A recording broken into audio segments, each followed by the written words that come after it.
For centuries, the extractives industry has been dominated by men. By men, for men.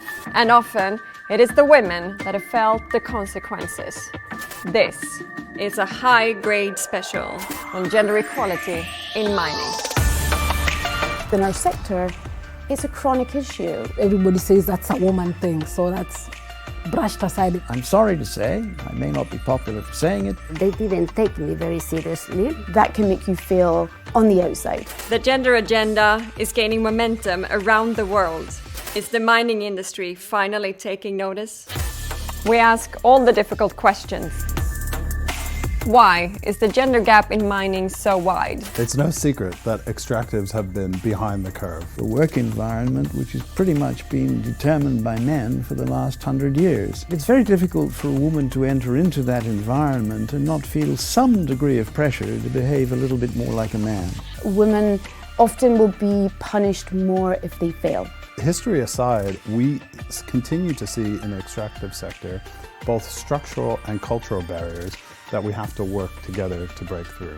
I don't think that the gender challenges in these communities arise due to the presence of the mining company. I think they are often exacerbated by the presence of the sector. I would say it's very, very strongly tied to the cultural dimension of the country in question. Norms that determine the unequal power relations between men and women in the sector.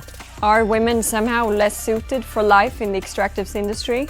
No. The myth that men are more suited to mining is just that, a myth. Gender generalizations aren't terribly helpful. There's plenty of women who can and men who can't, and vice versa. How do we move on? In some regards, it's never been better to be a woman in mining.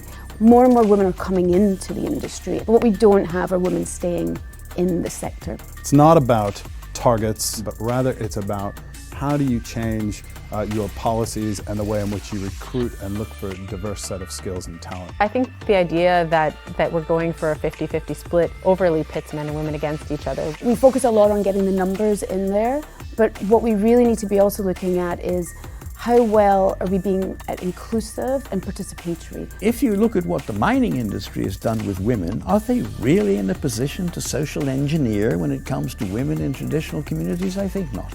Basically, that would be a recipe for disaster. The more we're able to sort of package this as an interdisciplinary issue that speaks to broader development themes, the more sustainable it will be. Are we making progress? For us to be successful as an industry, we really need to represent the communities and the society in which we work, in which we live. These communities don't stand still. Industrial development accelerates the speed of social change. And the companies have realized that they have to change too. If there's a transformative shift, we will actually achieve our targets. But at the pace we are at right now, If the industry stays on its current trajectory, we'll hit gender parity in 202 years. I think we can all agree that that's not good enough, but we are starting, I think, to see a fundamental shift in the extractives, and I think really it's for one fundamental reason. We are all in a war for talent. This is Highgrade.